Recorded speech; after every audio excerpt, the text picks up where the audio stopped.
I can't stand hearing about it anymore, Beats sound systems. But still, we found a topic that will interest everyone who has a Beats sound system in their seat.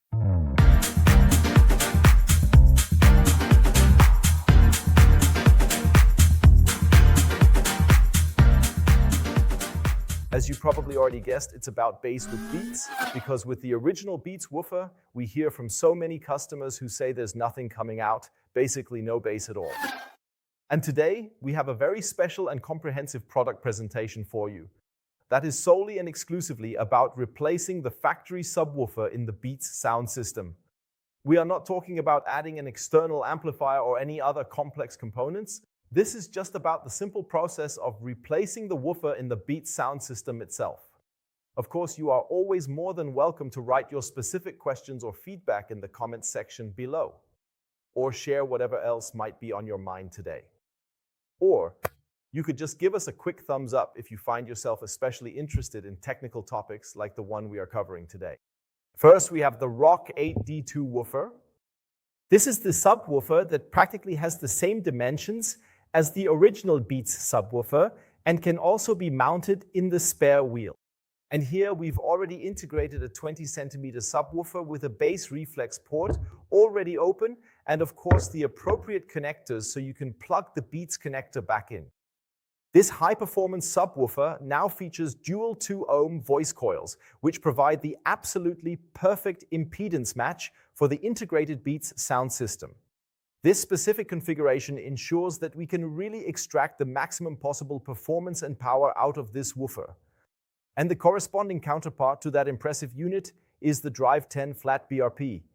This is a specialized bass reflex subwoofer equipped with a 25 centimeter diaphragm and a dedicated bass reflex port, which you can see located right here on the side of the enclosure. It also comes with the appropriate connector, so you only need to swap the plug and replace the woofer. Actually, we don't need to change the plug, just connect them together. And for that, you have to sacrifice your spare wheel because it's as big as a space saver tire, so that actually has to come out if you even have one at all. There are many vehicles that don't have a space saver or a spare wheel at all. Those people might want to consider the smaller Drive-10 Flat because it actually delivers noticeably more power and more bass. And what I mean by that, I can explain to you very well using a graph on my laptop. Now, on our graph, we see a line that's red, green, and yellow, and for the most part, they overlap. That's the normal frequency response, and that's what the entire frequency response in the vehicle looks like when we look at the red line. The difference can actually only be seen now in the lower bass range, where the green line is higher than the red line, and the yellow line is even higher. So that means the red line represents the original Beats subwoofer. And when we use our Rock 8 in the spare wheel well as a woofer, we reach the point where we see the green line. And the difference is still between 3 to 4 dB more bass in the lower range, especially in the deep bass area where you can really feel it. And if you decide to install the large subwoofer, the Drive-10-Flat BRP, then that corresponds to the yellow line. That means we now have even more bass, specifically about 3 to 4 dB more compared to the in-spare wheel woofer. So with this, we have an increase in sound pressure of up to 8 dB more in the deep bass range, which of course is extremely noticeable and also a ton of fun. Now you're probably wondering, what does plus 3 to 4 dB feel like, or plus 8 dB, which our large Drive-10-Flat BRP delivers? I would generally say that plus 6 dB feels like a doubling of the bass.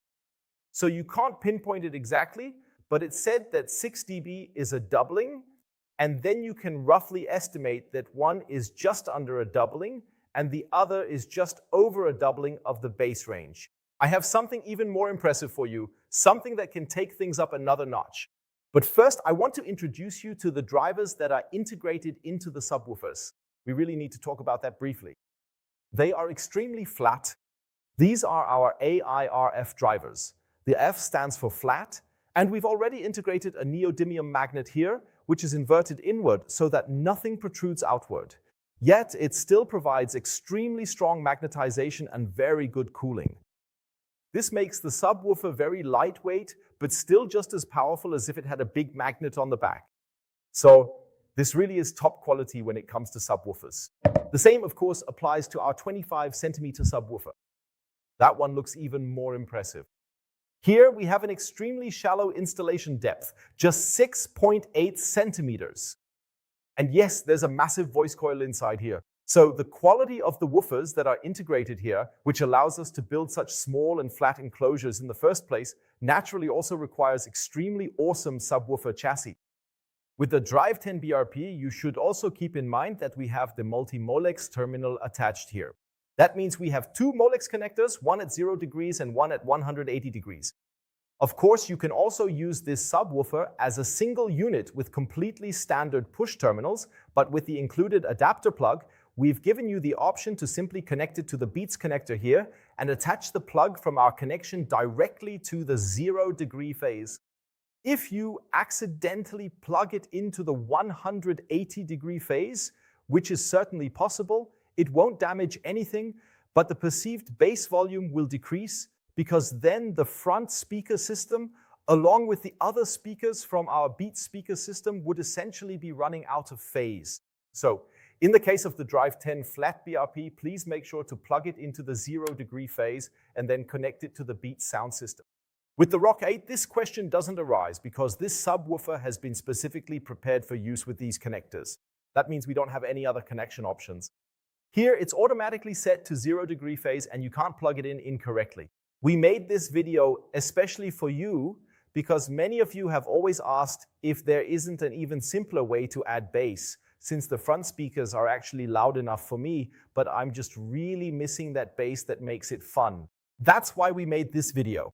But for anyone who really wants to compare and see exactly what the difference is when we actually add the premium option sound system along with the external amplifier, I have also carefully expanded this detailed graph for you with the bright blue and the dark red lines, both of which can be clearly seen positioned right above the lines that were already shown previously on the screen. You can clearly see here that the overall level across all frequency ranges, including the treble and mid-range, has become a bit louder and a bit more linear. This means the whole thing sounds much more harmonious and calming, and of course overall much more dynamic because we have a lot more power available. And now let's take a look at the bass range. Now, first and foremost, we need to compare the green line with the blue line. These are actually the same subwoofers that are installed in the spare wheel well. We already know the green one.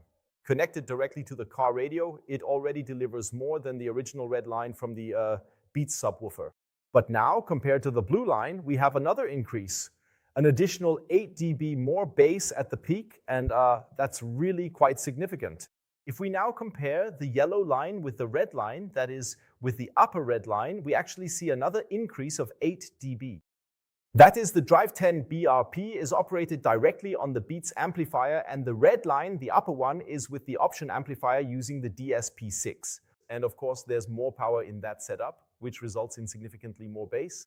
So that's the difference between using an amplifier and adding a subwoofer without an amplifier. They're two completely different things. One just gives you a bit more bass, a cool bass, and of course the amplifier costs a bit more money, but it delivers more volume across the entire frequency range, more linearity, and naturally even more power for the subwoofer.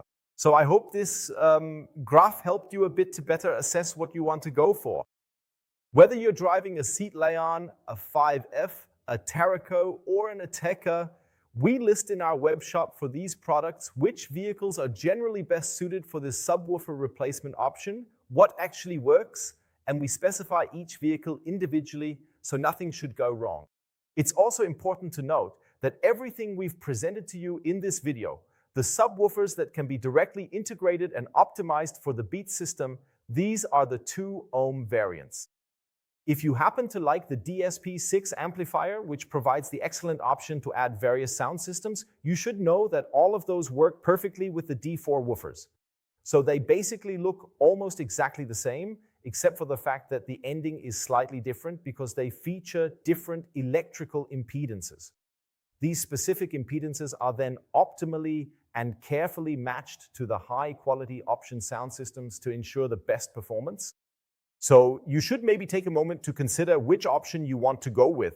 If you're simply replacing the subwoofer, then you'll automatically order the right one, the D2 variant. And if you want to order the option sound systems, then this subwoofer in the D4 variant will already be integrated into the option sound system. If you want to be absolutely sure, just go to our website ars24.com and use the Vehicle Configurator right on the homepage. Select your specific vehicle, whether it has an analog system, a Beats system, or whatever it may be. Everything there is very neatly organized, and you can see exactly which products are suitable for your vehicle. And if you're still not sure which woofer to choose, I'd say just give it a try. Of course, within the first 14 days, you can simply return the product to us and say, hey, I didn't like it. You can even return it without giving a reason. But then we'll just try to find a cool solution for your car together. Otherwise, have fun and arrivederci.